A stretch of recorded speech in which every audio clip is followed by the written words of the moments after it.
الحمد لله رب العالمين والصلاة والسلام على سيد الأنبياء والمرسلين. قال الله تبارك وتعالى في القرآن المجيد: اهدنا الصراط المستقيم. صدق الله مولانا العظيم وصدق رسوله النبي الأمين الكريم، ونحن على ذلك من الشاهدين والشاكرين. مولاي صل وسلم دائما أبدا على حبيبك خير الخلق كلهم. يا من يشفع عند حضرة طه اشفع لنا يا أوجه الشفعاء. نظرت إلى بلاد الله جمعا كخردلة على حكم اتصال. مولاي صل وسلم دائما أبدا على حبيبك خير الخلق كلهم.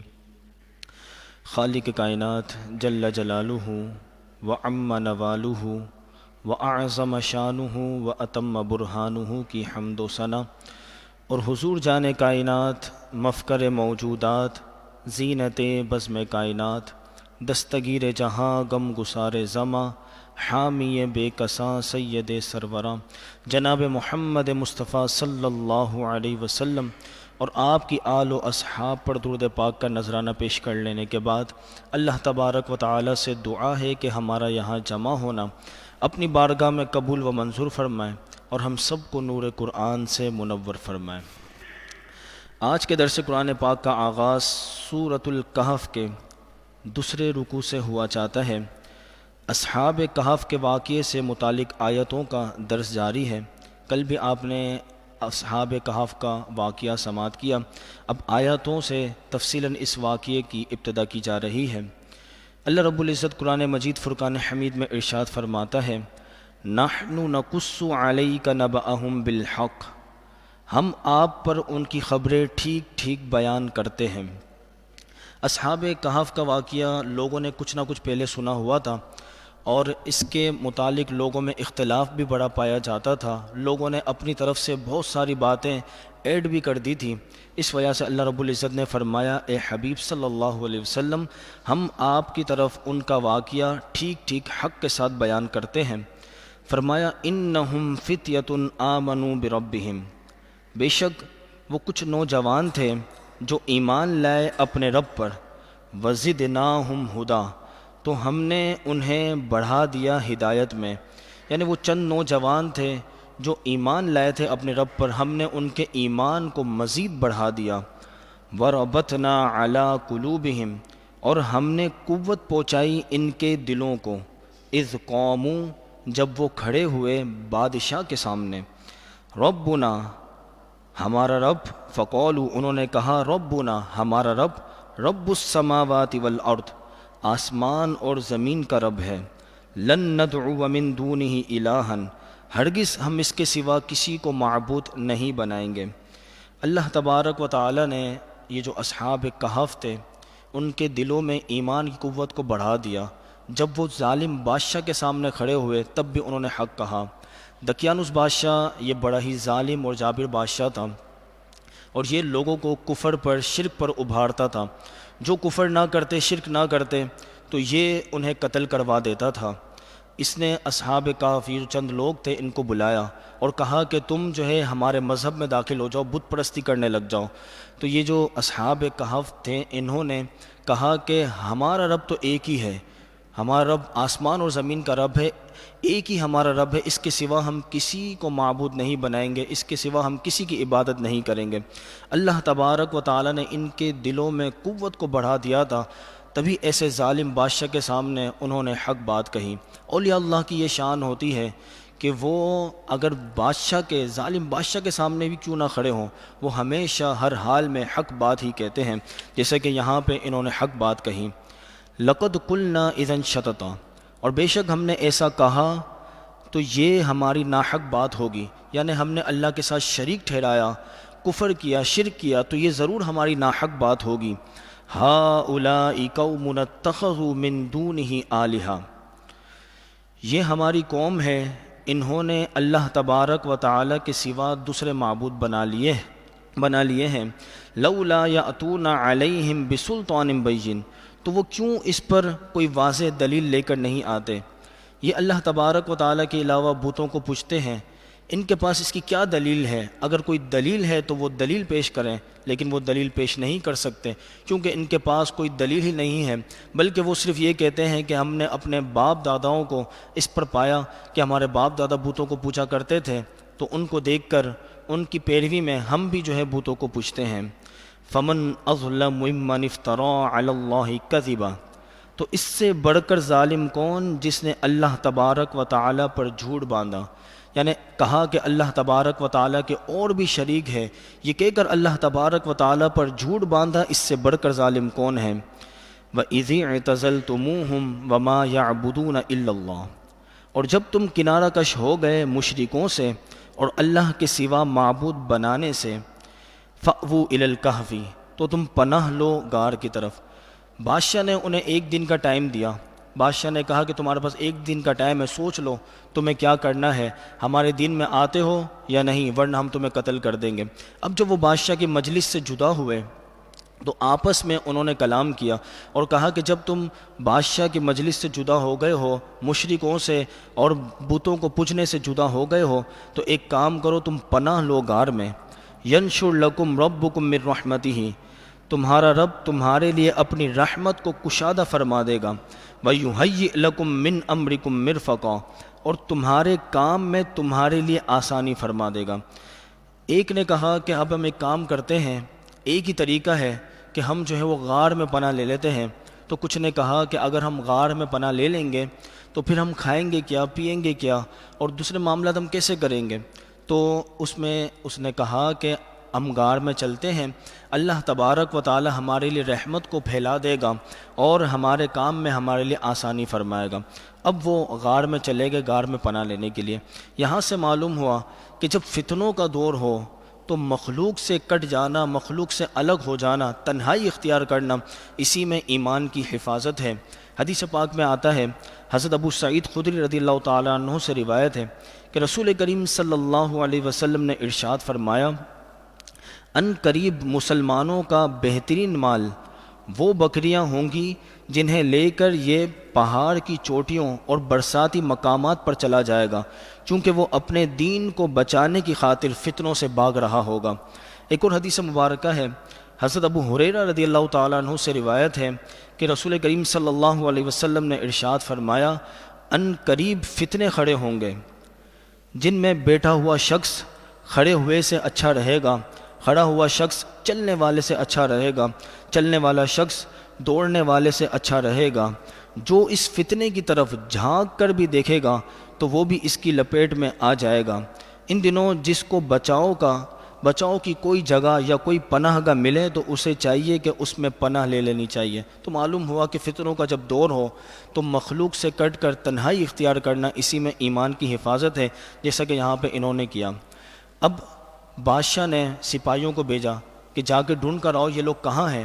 سپاہیوں نے بتایا کہ وہ فلاں غار کے اندر انہوں نے پناہ لی ہوئی ہے، فلاں غار میں چھپے ہوئے ہیں۔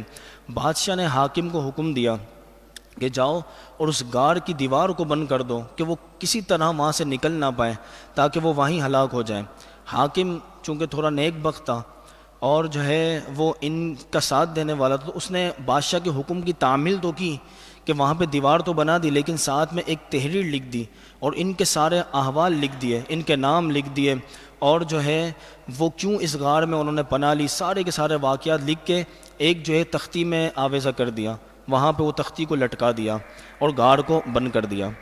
وَتَرَى الشَّمْسَ إِذَا طَلَعَتْ تَزَاوَرُ عَنْ كَهْفِهِمْ، اور تو دیکھے گا سورج کو کہ جب وہ طلوع ہوتا ہے تو جھک کر ان کے دائیں جانب سے نکل جاتا ہے۔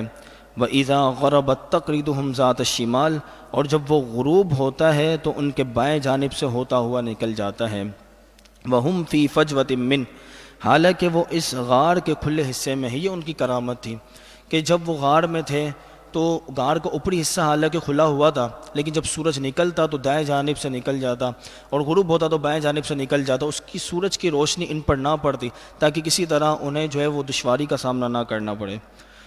ذَلِكَ مِنْ آیَاتِ اللَّهِ، یہ اللہ تبارک و تعالیٰ کی نشانی ہے۔ مَن يَهْدِ اللَّهُ فَهُوَ الْمُهْتَدِ، جسے اللہ تبارک و تعالیٰ ہدایت دے تو وہی ہدایت یافتہ ہو سکتا ہے۔ وَمَن يُضْلِلْ فَلَن تَجِدَ لَهُ وَلِيًّا مُرْشِدًا، اور جسے اللہ تبارک و تعالی گمراہ کر دے تو ہرگز تو اس کے لیے کوئی مددگار اور کوئی رہنما نہ پائے گا۔ اللہ تبارک و تعالی جب کسی ہدایت دے تو وہی ہدایت پا سکتا ہے، اور جسے گمراہ کر دے تو کوئی اس کا مددگار، کوئی اس کا دوست، کوئی اس کا رہنما اسے ہدایت نہیں دے سکتا۔ درود پاک پڑھ لیجئے۔ اللہم صلی علی سیدنا و مولانا محمد معدن الجود والکرم وآلہ وصحبہ وبارک وسلم، صلاۃ وسلاما علیک یا سیدی یا رسول اللہ۔ آگے اللہ رب العزت نے ارشاد فرمایا وَتَحْسَبُهُمْ أَيْقَاظًا وَهُمْ رُقُودٌ، اور تم انہیں جاگتا ہوا خیال کرو گے حالانکہ وہ سو رہے ہیں، یعنی وہ اس طرح سوئے ہوئے ہیں کہ ان کی آنکھیں کھلی ہوئی ہے کہ دیکھنے والے کو ایسا لگے گا کہ وہ جاگ رہے ہیں حالانکہ وہ سو رہے ہیں۔ وَنُقَلِّبُهُمْ ذَاتَ الْيَمِينِ وَذَاتَ الشِّمَالِ، اور ہم کروٹیں بدلتے رہتے ہیں ان کی دائیں اور بائیں جانب۔ مفسرین کرام فرماتے ہیں کہ سال میں ایک مرتبہ یعنی 10 محرم الحرام کے دن ان کی کروٹ بدل دی جاتی ہے، یعنی 1 محرم الحرام یعنی 10 محرم الحرام کو ایک سال ان کے دائیں جانب کروٹ بدل دی گئی تو اگلے سال ان کی بائیں جانب کروٹ بدل دی جائے گی۔ وَقَلْبُهُمْ بَاسِطٌ ذِرَاعَيْهِ بِالْوَسِيدِ، اور ان کا کتا غار کی چوکٹ پر کلائیاں پھیلائے ہوئے ہے۔ ان کے ساتھ ایک کتا بھی ہوا کرتا تھا، جو وہ کتا ان کی صحبت میں رہا کرتا تھا، تو وہ بھی ان کے ساتھ غار میں چلا گیا۔ اس کا بھی حال بیان فرمایا کہ وہ اپنی کلائیاں بچھائے ہوئے ان کی چوکٹ پر ہے اور اس کی بھی کروٹ جو ہے وہ بدل دی جاتی ہے۔ مفسرین کرام فرماتے ہیں کہ جو شخص یہ آیت یعنی وَقَلْبُهُمْ بَاسِطٌ ذِرَاعَيْهِ بِالْوَسِيدِ لکھ کر اپنے پاس رکھ لے تو وہ کتے کے نقصان پہنچانے سے محفوظ رہے گا۔ علماء فرماتے ہیں کہ یہاں پہ غور کیجیے اس آیت میں کہ وہ کتا تھا، وہ بھی اولیاء کی صحبت میں تھا، تو اللہ تبارک و تعالی نے اس کا مقام ایسا بلند فرما دیا کہ اپنے کلام پاک میں اس کا ذکر فرما دیا۔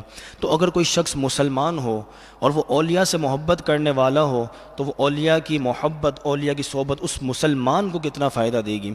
اولیاء کی شان بیان کرتے ہوئے پیارے آقا صلی اللہ علیہ وسلم نے ارشاد فرمایا کہ جب قیامت برپا ہوگی، میدان محشر لگا ہوگا، تو کچھ لوگ ایسے ہوں گے کہ وہ نبی تو نہ ہوں گے، نہ ہی شہید ہوں گے، لیکن اللہ تبارک و تعالی انہیں ایسا مقام و ایسا مرتبہ عطا فرمائے گا کہ انبیاء اور شہداء بھی انہیں دیکھ کر رشک کریں گے۔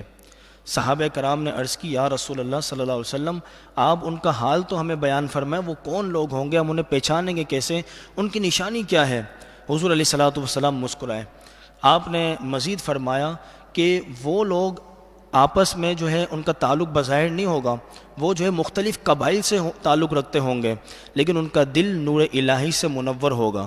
جب وہ میدان محشر میں آئیں گے تو اللہ تبارک و تعالی حکم فرمائے گا کہ ان کے لیے نور کی کرسیاں لگائی جائیں، نور کے صوفے لگائے جائیں، نور کے قالین ان کے لیے بچھائے جائیں، انہیں نور کا لباس پہنایا جائے گا، اور جس دن سب کانپ رہے ہوں گے، تھر تھرا رہے ہوں گے، یہ چین سے، سکون سے، اطمینان سے ہوں گے۔ صحابہ کرام کا تجسس اور بڑھ گیا، اور یہ ان کا جو ہے وہ تمنا تھی کہ حضور علیہ الصلوۃ والسلام بتائیں کہ وہ کون لوگ ہیں۔ حضور نے پھر فرمایا الا ان اولیاء اللہ لا خوف علیہم ولا هم یحزنون، یہ اللہ کے اولیاء ہیں، نہ تو انہیں کوئی خوف ہوگا نہ وہ غمگین ہوں گے۔ یہ تو اللہ کے اولیاء کا مقام تھا۔ اب جو اولیاء سے محبت کرنے والے ہوں گے، ہم اولیاء سے محبت کرتے ہیں، ہمیں ان کی محبت کیا فائدہ دے گی؟ تو مزید آگے ارشاد فرمایا کہ ان میں سے ہر ایک، یہ جن لوگوں کو اعزاز ملے گا، ان میں سے ہر ایک اپنے سے محبت کرنے والے کا، اپنے مرید کا، اپنے ساتھی کا ہاتھ پکڑ لے گا، وہ دوسرے کا ہاتھ پکڑے گا، دوسرا تیسرے کا ہاتھ پکڑے گا، تیسرا چوتھے کا ہاتھ پکڑے گا، یوں ایک لمبی لائن بن جائے گی، اور پہلا شخص اس وقت تک جنت میں داخل نہ ہوگا جب تک کہ آخری شخص جنت میں داخل نہ ہو جائے۔ یہ اولیاء کی محبت، اولیاء کی صحبت فائدہ دے گی۔ حدیث پاک میں آتا ہے حضور علیہ الصلوۃ والسلام نے ارشاد فرمایا کہ اللہ تبارک و تعالی میری امت میں سے 70,000 ایسے لوگ ہوں گے کہ اللہ تبارک و تعالی بغیر حساب و کتاب انہیں جنت میں داخل فرما دے گا۔ تو صحابہ کرام نے عرض کی یا رسول اللہ صلی اللہ علیہ وسلم، جب اللہ تبارک و تعالی نے آپ کو یہ انعام عطا فرمایا تو آپ نے کیا مزید کی تمنا کی، مزید کی عرض کی؟ حضور علیہ الصلوۃ والسلام نے فرمایا ہاں، میں نے اپنے رب کے بارگاہ میں عرض کی کہ اور بڑھا دے میرے لیے، تو اللہ تبارک و تعالیٰ نے فرمایا ان 70,000 میں سے ہر ایک اپنے ساتھ 70 ہزاروں کو لے کر جنت میں چلے جائے گا۔ یہ ہے اولیاء کی محبت اور اولیاء کی صحبت کا فائدہ۔ لَوِ اطَّلَعْتَ عَلَيْهِمْ لَوَلَّيْتَ مِنْهُمْ فِرَارًا، اے مخاطب اگر تو انہیں جھانک کر دیکھ لے تو ان سے پیٹ پھیر کر بھاگ جائے گا۔ اللہ تبارک و تعالیٰ نے اصحاب کہف کی حفاظت فرمائی ہے وحشت کے ذریعے کہ کوئی وہاں تک نہیں پہنچ سکتا۔ روایتوں میں آتا ہے کہ جنگ روم کے موقع پر حضرت امیر معاویہ رضی اللہ تعالیٰ عنہ کا لشکر جب اس غار سے گزرا تو حضرت امیر معاویہ رضی اللہ تعالیٰ عنہ نے اس غار میں جانا چاہا تو حضرت عبداللہ بن عباس رضی اللہ تعالیٰ عنہ نے منع فرمایا اور اس آیت کریمہ کی تلاوت فرمائی۔ اس کے بعد حضرت امیر معاویہ رضی اللہ تعالیٰ عنہ کی اجازت سے چند لوگ اندر داخل ہو گئے تو ایسا ہوا کہ ایک زوردار ہوا چلی اور وہ جل گئے۔ تو اسی لیے فرمایا کہ اللہ تبارک و تعالیٰ نے وحشت کے ذریعے جو ہے ان کی حفاظت فرمائی ہے، کوئی وہاں پر نہیں جا سکتا۔ وَلَمُلِئْتَ مِنْهُمْ رُعْبًا، اور تیرے دل میں ان کی وحشت ڈال دی ہے۔ وَكَذَلِكَ بَعَثْنَاهُمْ لِيَتَسَاءَلُوا بَيْنَهُمْ، اور یوں ہی ہم نے انہیں جگایا تاکہ آپس میں ایک دوسرے کا حال پوچھیں۔ اللہ تبارک و تعالیٰ نے اصحاب کہف کو 309 سال تک سلائے رکھا۔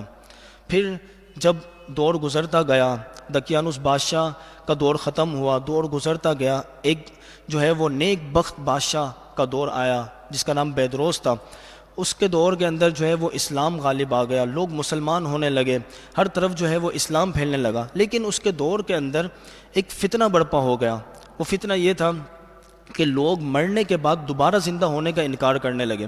اب وہ بادشاہ بڑا پریشان کہ میں اپنی قوم کو کیسے یقین دلاؤں کہ مرنے کے بعد دوبارہ زندہ کیا جائے گا، لوگ مرنے کے بعد دوبارہ اٹھائے جائیں گے۔ اب وہ بادشاہ کمرے کو بند کرتا ہے، اللہ رب العزت کی بارگاہ میں گریہ ازاری کرتا ہے اور دعا کرتا ہے، اللہ کوئی ایسی نشانی ظاہر فرما کہ میری قوم کو یقین ہو جائے کہ مرنے کے بعد لوگ دوبارہ زندہ کیے جائیں گے۔ اب اسی دور کے اندر ہوتا کیا ہے کہ ایک چرواہا وہ جاتا ہے غار کی طرف، اسے یہ غار نظر آتا ہے، وہ کہتا ہے کہ یہ غار تو بڑا اچھا ہے، میں اپنی بکریوں کو یہاں پہ رکھا کروں گا۔ اب وہ اپنے ساتھیوں کو بلاتا ہے اور اس غار کو وہ توڑتے ہیں۔ اس کی دیوار جیسے ہی ٹوٹتی ہے تو وہ چرواہے پر اور اس کے ساتھیوں پر وحشت طاری ہو جاتی ہے اور وہ وہاں سے بھاگ نکلتے ہیں۔ اللہ تبارک و تعالیٰ کے حکم سے اصحاب کہف زندہ ہوتے ہیں، آپس میں ایک دوسرے کو سلام کرتے ہیں اور ایک دوسرے سوال کرتے ہیں کہ تم کتنا ٹھہرے رہے؟ تو بعض نے کہا کہ ہم جو ہے وہ ایک دن یا دن کا کچھ حصہ ٹھہرے رہے، بعض نے کہا اللہ تبارک و تعالیٰ بہتر جانتا ہے کہ ہم کتنا ٹھہرے رہے۔ پھر انہیں بھوک لگی تو ان میں سے جو سب سے چھوٹے تھے یملی خاں، تو ان کو کھانا لانے کے لیے بھیجا گیا۔ وہ کھانا لانے کے لیے باہر نکلے تو دیکھ کر حیران ہو گئے کہ جب وہ غار میں داخل ہوئے تھے تو دیکھا تھا کہ ہر طرف کفر ہی کفر تھا، لیکن جب باہر نکلے تو ہر طرف اسلام کی علامتیں پائی جا رہی ہے، لوگ عبادت میں مشغول ہیں، ذکر اللہ میں مشغول ہیں۔ پھر وہ ایک نان بھائی کی دکان پر جاتے ہیں، وہاں سے نان خریدتے ہیں اور اپنا دقیانوسی سکہ اس نان بھائی کو دیتے ہیں۔ جب وہ نان بھائی اس سکے کو دیکھتا ہے تو وہ حیران ہو جاتا ہے اور پوچھتا ہے کہ تمہارے پاس یہ سکہ کہاں سے آیا؟ لگتا ہے تمہارے پاس کوئی خزانہ، تمہارے ہاتھ میں کوئی خزانہ لگا ہے جس سے یہ سکہ تمہیں نکلا ہے۔ اس نے کہا میرے پاس تو کوئی خزانہ نہیں ہے بلکہ یہ میرا اپنا ہی سکہ ہے۔ وہ نان بھائی حاکم وقت کے پاس اسے لے جاتا ہے۔ حاکم وقت پوچھتا ہے یہ بتاؤ تمہارے پاس سکہ کہاں سے آیا اور خزانہ کہاں ہے؟ تو یملی خاں وہ کہتے ہیں کہ میرے پاس کوئی خزانہ نہیں ہے، یہ میرا اپنا سکہ ہے۔ اچھا یہ بتاؤ دقیانوس بادشاہ کا کیا حال ہے؟ تو وہ حاکم کہتا ہے کہ روح زمین پر اس وقت دقیانوس نام کا کوئی بادشاہ موجود نہیں ہے۔ کئی سو سال پہلے دقیانوس نام کا ایک بادشاہ گزرا تھا جو بڑا ہی ظالم و جابر تھا، لوگوں پر ظلم کیا کرتا تھا اور کفر پر لوگوں کو ابھارا کرتا تھا۔ تو یملی خان نے کہا کہ میں اور میرے ساتھی اس سے چھپ کر ہی تو غار کے اندر آئے ہیں۔ اب وہ حاکم کہتا ہے تم اور تمہارے ساتھی، لگتا ہے تمہارے ساتھی بھی ہیں؟ کہا چلو بتاؤ ساتھی کہاں ہیں؟ اب وہ یملی خاں اپنے ساتھیوں کے پاس حاکم کو لے کے جاتا ہے، کئی تعداد میں لوگ بھی وہاں پہ ان کے ساتھ چلنے لگتے ہیں۔ جب وہ ساتھی دیکھتے ہیں کہ یملی خاں ایک کثیر تعداد لوگوں کے ساتھ آ رہا ہے تو وہ سمجھتے ہیں کہ لگتا ہے ہمارا ساتھی پکڑا گیا اور اب یہ قوم جو ہے ہمیں قتل کر دے گی۔ یملی خاں انہیں بلاتا ہے اور کہتا ہے گھبرانے کی بات نہیں ہے، باہر آؤ۔ باہر آتے ہیں، اب حاکم اس غار میں جاتا ہے تو وہ تختی حاکم کو ملتی ہے، وہ تختی پڑھتا ہے، لوگوں کو پڑھ کے سناتا ہے اور پھر لوگوں کو اس بات پر یقین ہو جاتا ہے کہ اللہ تبارک و تعالیٰ جو سال کے بعد ان لوگوں کو زندہ کر سکتا ہے تو وہ مرنے کے بعد دوبارہ لوگوں کو بھی زندہ کر سکتا ہے۔ یہ اس کی قوم کو یقین ہو جاتا ہے۔ پھر یہ خبر بادشاہ تک پہنچتی ہے، بادشاہ بڑا خوش ہوتا ہے، بادشاہ اللہ رب العزت کی بارگاہ میں سجدہ شکر ادا کرتا ہے اور پھر اپنے ساتھیوں کے ساتھ اس غار کی طرف آتا ہے۔ اصحاب کہف سے بادشاہ معانقہ کرتا ہے، اصحاب کہف اس بادشاہ کو دعا دیتے ہیں اور دوبارہ اپنی خوابگاہ کی طرف چلے جاتے ہیں اور اللہ تبارک و تعالیٰ انہیں موت عطا فرما دیتا ہے۔ اس واقعے کا ذکر ہے کہ اللہ تبارک و تعالیٰ نے بیدروس بادشاہ کی قوم پر دلیل قائم کرنے کے لیے انہیں دوبارہ زندہ فرمایا۔ جب وہ زندہ ہوئے فرمایا قال قائل منہم کم لبثتم، ان میں سے ایک نے کہا کہ تم کتنا ٹھہرے رہے؟ قالوا، بعض نے کہا لبثنا یومن او بعد یوم، ہم ٹھہرے رہے ایک دن یا دن کا کچھ حصہ ہم ٹھہرے رہے۔ قالوا، بعض نے کہا ربکم اعلم بما لبثتم، تمہارا رب زیادہ جانتا ہے کہ تم کتنا ٹھہرے رہے۔ فبعثوا، تو تم بھیجو احدکم بورقکم ھذہ الی المدینہ، اپنے میں سے کسی ایک کو سکہ دے کر، پیسے دے کر، تاکہ وہ شہر کی طرف جائے۔ فَلْيَنْظُرْ أَيُّهَا أَزْكَىٰ طَعَامًا، چاہیے کہ وہ دیکھے کہ کون سا کھانا زیادہ ستھرا ہے، کون سا کھانا زیادہ پاکیزہ ہے، چونکہ وہ سمجھے تھے کہ ابھی بھی کفر کا دور ہے تو وہاں پہ حرام چیزیں بہت زیادہ رائج تھیں، تو اس لیے فرمایا کہ جا کے دیکھے پہلے کہ کون سا کھانا جو ہے وہ زیادہ ستھرا ہے اور پاکیزہ ہے۔ فَلْيَأْتِكُمْ بِرِزْقٍ مِّنْهُ، تو چاہیے کہ وہ تمہارے پاس اس میں سے کوئی کھانا لے کے آئے، جو پاکیزہ کھانا ہے وہ تمہارے لیے لے کر آئے۔ وَلْيَتَلَطَّفْ وَلَا يُشْعِرَنَّ بِكُمْ أَحَدًا، اور چاہیے کہ وہ نرمی کرے اور تمہاری اطلاع کسی کو نہ دے، یعنی اس طریقے سے جائے کہ کوئی اسے باہر پہچان نہ سکے، اگر وہ پکڑا بھی جائے تو تمہاری اطلاع کسی کو نہ دے۔ إِنَّهُمْ إِن يَظْهَرُوا عَلَيْكُمْ، اگر وہ تم پر آگاہ ہو گئے، يَرْجُمُوكُمْ، تو وہ تمہیں پتھر مار کر ہلاک کر دیں گے، أَوْ يُعِيدُوكُمْ فِي مِلَّتِهِمْ، یا تمہیں اپنے دین میں دوبارہ پھیر لیں گے۔ وَلَن تُفْلِحُوا إِذًا أَبَدًا، اگر ایسا ہوا تو تم ہرگز فلاح نہ پا سکو گے۔ یہ انہوں نے آپس میں کلام کیا، اس کے بعد کھانا لانے کے لیے یملیکھا کو بھیجا اور پھر وہ سارا واقعہ ہوا جو آپ کے سامنے ابھی ذکر کیا۔ آگے فرمایا وَكَذَلِكَ أَعْثَرْنَا عَلَيْهِمْ، اور اسی طرح ہم نے آگاہ کر دیا لوگوں کو، لِيَعْلَمُوا، تاکہ وہ جان لے، أَنَّ وَعْدَ اللَّهِ حَقٌّ، کہ بے شک اللہ تبارک و تعالیٰ کا وعدہ وہ حق ہے کہ لوگ مرنے کے بعد دوبارہ زندہ کیے جائیں گے۔ وَأَنَّ السَّاعَةَ لَا رَيْبَ فِيهَا، اور قیامت اس میں کوئی شک نہیں، قیامت بھی ضرور آئے گی، لوگ مرنے کے بعد دوبارہ زندہ کیے جائیں گے۔ اِذْ يَتَنَازَعُونَ بَيْنَهُمْ أَمْرَهُمْ، جب لوگ ان کے بارے میں باہم جھگڑنے لگے، فَقَالُوا ابْنُوا عَلَيْهِمْ بُنْيَانًا، تو کہنے لگے کہ ان کے غار پہ کوئی عمارت بنا دو۔ ربهم اعلم بهم، اور ان کا رب انہیں خوب جانتا ہے۔ جب اصحاب کہف واپس غار میں چلے گئے، اللہ تبارک و تعالیٰ نے انہیں موت عطا فرما دی، تو لوگ آپس میں جھگڑنے لگے۔ بعض نے کہا کہ اس غار پر عمارت بنا دی جائے، بعض نے کہا اس طریقے کی عمارت بنا دی جائے، تو آپس میں جھگڑنے لگے۔ قال الذین غلبوا، تو کہا ان لوگوں نے جو غالب رہے، علی امرہم، اپنے معاملے میں، یعنی بیدروس بادشاہ اور اس کے ساتھی، لَنَتَّخِذَنَّ عَلَيْهِمْ مَسْجِدًا، ضرور ہم ان کے پاس ایک مسجد کو تعمیر کر دیں گے۔ بیدروس بادشاہ نے اصحاب کہف کے غار کے پاس جو ہے مسجد تعمیر فرمائی، اور ہر سال جس دن یہ واقعہ پیش آیا تھا، ہر سال لوگ وہاں جا کر عبادت کیا کرتے تھے، اللہ تبارک و تعالیٰ کا ذکر کیا کرتے تھے۔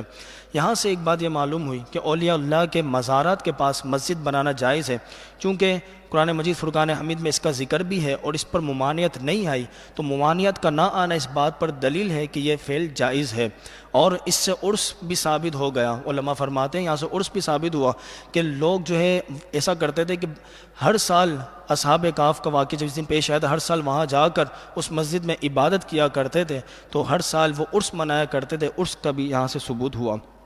آگے فرمایا سَيَقُولُونَ ثَلَاثَةٌ رَابِعُهُمْ كَلْبُهُمْ، ان قریب وہ کہیں گے کہ یہ 3 تھے اور چوتھا ان کا کتا تھا۔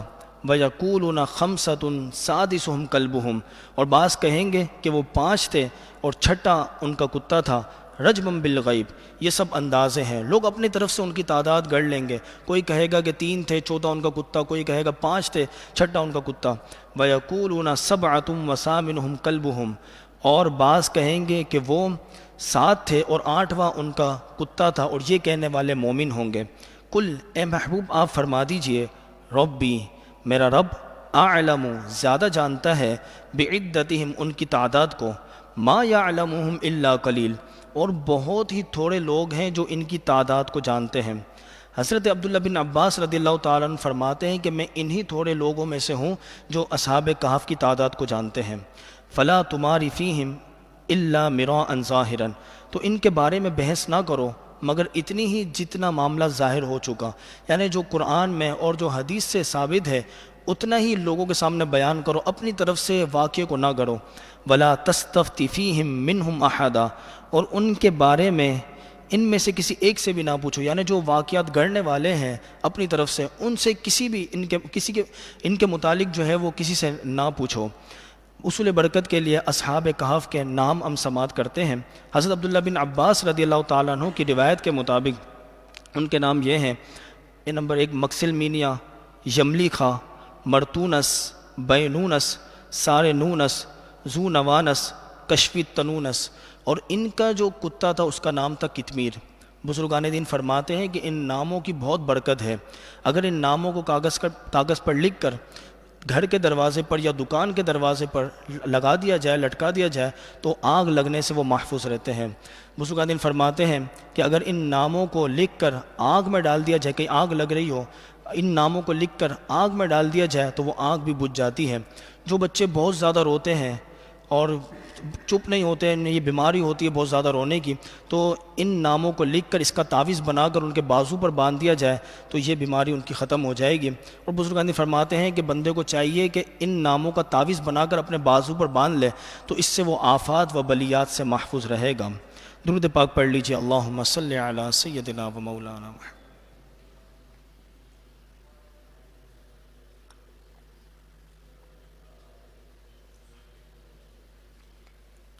معدن الجود والکرم وآلہ وصحبہ وبارک وسلم، صلاۃ و سلاما علیک یا سیدی یا مکی یا مدنی یا رسول اللہ۔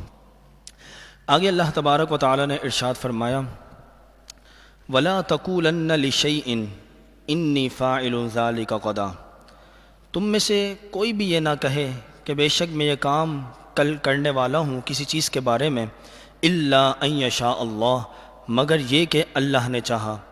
اس آیت مبارکہ میں اسلامی تعلیمات کی ایک بنیادی چیز کا بیان ہے کہ جب بندے کا مستقبل میں کوئی کام کرنے کا ارادہ ہو تو وہ اس طرح نہ کرے کہ میں یہ کام کل کر لوں گا، میں جو ہے وہ کسی کو کوئی چیز دینی ہو تو میں کل یہ دے دوں گا، بلکہ ساتھ میں انشاءاللہ کہے۔ اس آیت کا شان نزول یہ ہے کہ لوگوں نے حضور علیہ الصلاۃ والسلام سے جو ہے وحی کے بارے میں، اصحاب کہف کے بارے میں، حضرت ذوالقرنین کے بارے میں سوال کیا تو پیارے آقا صلی اللہ علیہ وسلم نے فرمایا کہ میں کل بتا دوں گا، اور آپ نے انشاءاللہ نہ فرمایا تھا، تو کئی دن تک وحی نازل نہ ہوئی۔ اس کے بعد یہ آیت کریمہ نازل ہوئی اور فرمایا، یہ تعلیم دی گئی کہ جب بھی کوئی کام کرنے کا مستقبل میں ارادہ ہو تو انشاءاللہ کہہ لینا چاہیے۔ انشاءاللہ میں بزرگان دی فرماتے ہیں کہ بندے کا یہ تصور قائم ہو جاتا ہے کہ میں غلام ہوں اور میرا آقا میرا رب ہے، کہ میں اپنے رب کی مرضی سے کوئی کام، مرضی کے بغیر کوئی کام نہیں کر سکتا۔ حدیث پاک میں آتا ہے کہ حضرت سلیمان علیہ السلام نے ایک مرتبہ یہ ارادہ کیا، آپ کی 100 بیویاں تھیں، آپ نے ارادہ کیا کہ میں آج اپنی 100 کے 100 بیویوں کے پاس جاؤں گا اور 100 کے 100 بیویاں میری حاملہ ہوگی، اور ہر ایک سے ایک لڑکا پیدا ہوگا جسے میں راہ خدا میں جہاد کے لیے وقف کر دوں گا۔ حضرت سلیمان علیہ السلام اپنی 100 کے 100 بیویوں کے پاس گئے، اور جو ہے وہ 100 کے 100 بیویوں کے پاس گئے، اس میں سے کوئی بھی حاملہ نہ ہوئی، صرف ایک ہی حاملہ ہوئی، اور اس نے بھی کچا بچہ جنا۔ حدیث پاک میں آتا ہے اگر حضرت سلیمان علیہ السلام ساتھ میں انشاءاللہ کہہ لیتے تو ایسا ہی ہوتا کہ 100 کے 100 بیویاں حاملہ ہوتی، اور جو ہے وہ ہر ایک کے یہاں لڑکا پیدا ہوتا، پھر حضرت سلیمان علیہ السلام اسے راہ خدا میں جہاد کے لیے بھیجتے۔ تو انشاءاللہ کی یہ برکت ہے، کبھی بھی کوئی مستقبل میں کام کرنے کا ارادہ ہو تو بندے کو چاہیے کہ وہ ساتھ میں انشاءاللہ کہہ لیا کرے۔ وَاذْكُرْ رَبَّكَ إِذَا نَسِيتَ، اور تم یاد کرو اپنے رب کو جب تم بھول جاؤ۔ اس سے مراد یہ کہ جب انشاءاللہ کہنا بھول جائے تو جب یاد آ جائے جب انشاءاللہ کہہ لیں۔ بعض نے فرمایا کہ اس سے مراد یہ ہے کہ جب نماز پڑھنا بھول جائے تو جب یاد آ جائے تو نماز پڑھ لیں۔ بعض نے کہا کہ انسان کو چاہیے کہ ہر وقت وہ اللہ تبارک و تعالیٰ کا ذکر کرتا رہے، جب وہ اللہ کے ذکر سے غافل ہو جائے، جب اسے یاد آ جائے تو اللہ کا ذکر کرنے لگ جائے۔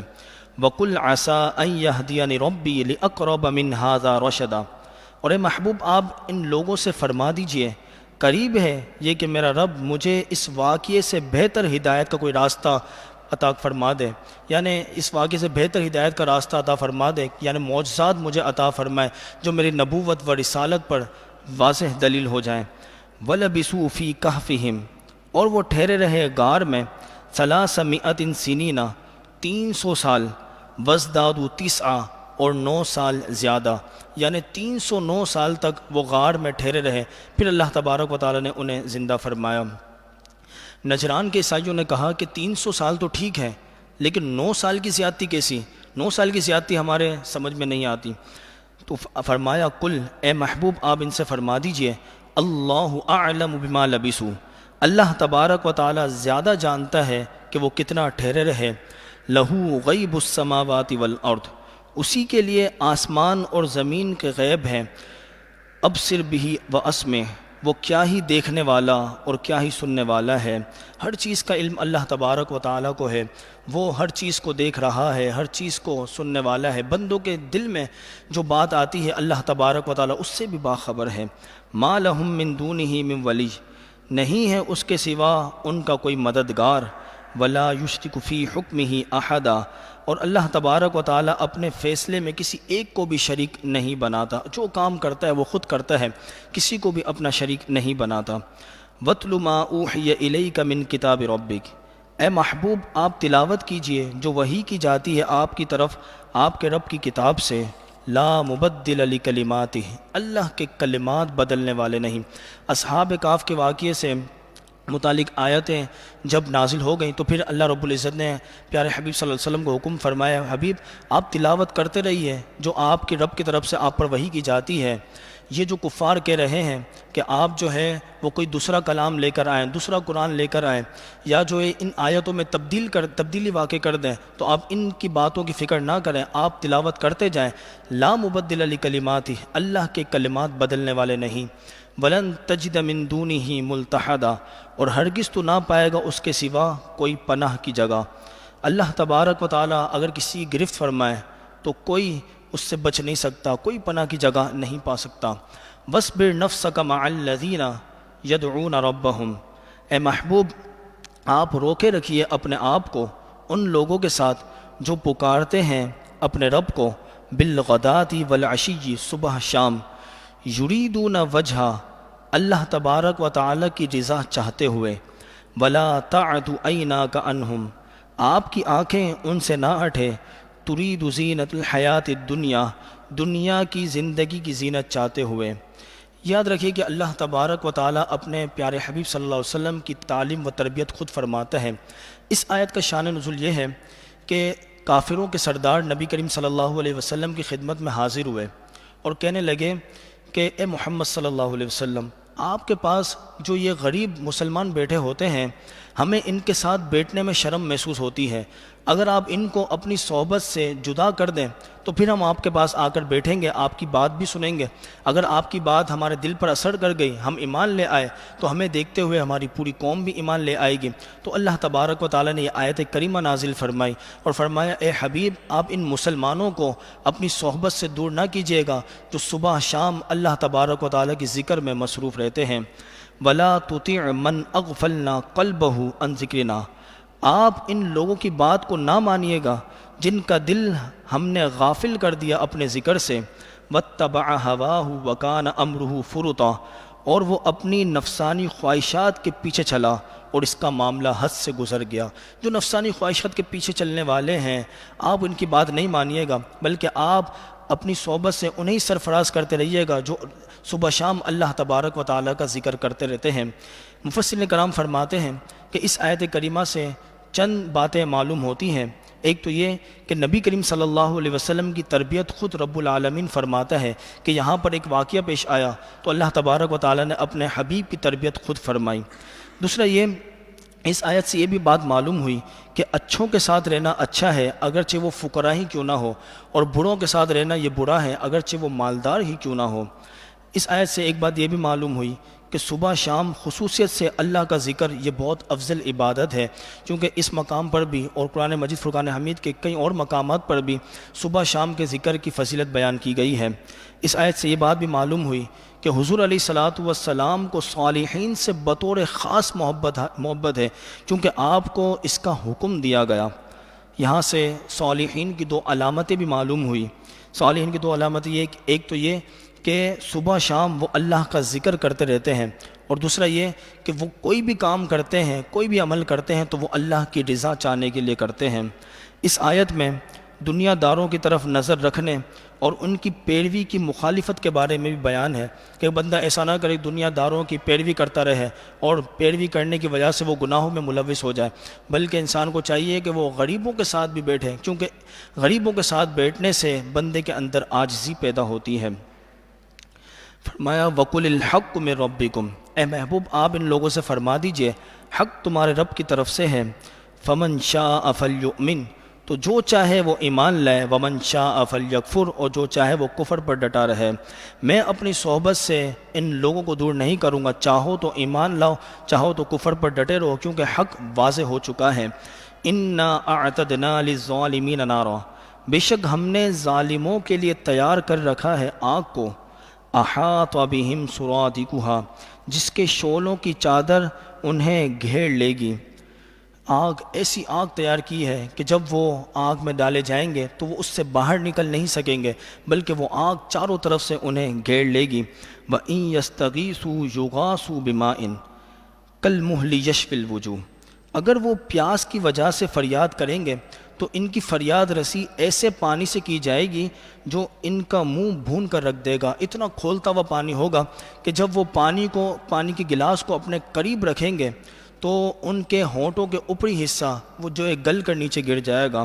بئس الشراب، کتنا برا پینا ہے، وساءت مرتفقا، اور دوزخ کیا ہی بدترین آرام گاہ ہے۔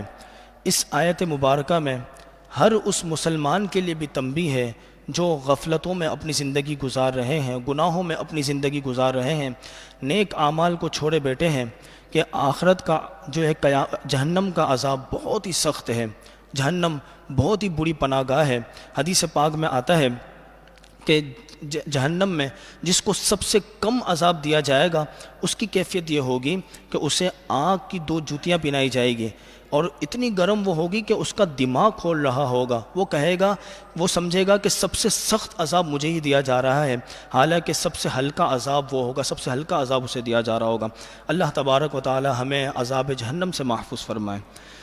ان الذین آمنوا، بے شک وہ لوگ جو ایمان لائے، وعملوا الصالحات، اور نیک اعمال کیے، انا لا نضیع اجر من احسن عملا، بے شک ہم ضائع نہیں فرماتے نیک اعمال کرنے والے کے عمل کو، جو نیک عمل کرے ذرہ برابر بھی اس کے عمل سے کمی نہیں کی جائے گی۔ اولئک لہم جنات عدن تجری من تحتہم الانہار، یہی وہ لوگ ہیں کہ ان کے لیے باغات ہیں جاری ہے جس کے نیچے نہریں، یحلون فیہا من اساورا، انہیں وہاں سونے کے کنگن پہنائے جائیں گے۔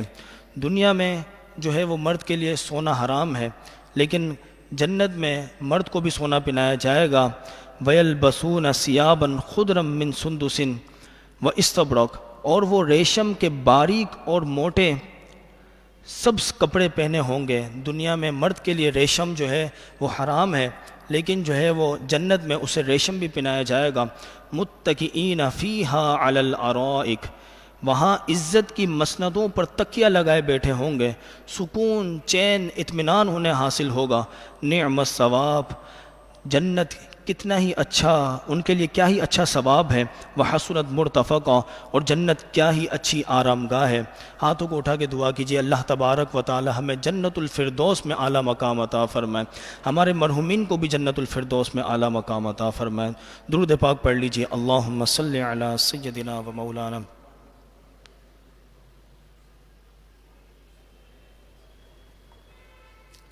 معدن الجود والکرم وآلہ وصحبہ به وبارک وسلم صلاۃ و سلام علیک یا سیدی یا مکی یا مدنی یا رسول اللہ صلی اللہ علیہ وسلم۔ اب جو رکوع بیان ہو رہا ہے اس میں اللہ تبارک و تعالیٰ نے مومن اور کافر کا فرق مثال کے ذریعے بیان فرمایا۔ پر رکوع میں مثال چل رہی ہے اور مومن اور کافر کا فرق مثال کے ذریعے بیان فرمایا ہے۔ فرمایا وَاضْرِبْ لَهُم مَثَلَ الرَّجُلَيْنِ، اور انہیں دو مردوں کا حال بیان کیجئے۔ جعلنا لأحدہما جنتین من اعناب، ان دونوں میں سے ایک کو ہم نے دو باغ انگوروں کے عطا کیے، یعنی دونوں میں سے جو ایک کافر ہے، ایک مسلمان ایک کافر ہے، جو کافر ہے ہم نے اس کو دو باغ انگوروں کے عطا کیے۔ وَحَفَفْنَاهُمَا بِنَخْلٍ، اور دونوں باغوں کو کھجوروں نے ڈھانپ لیا۔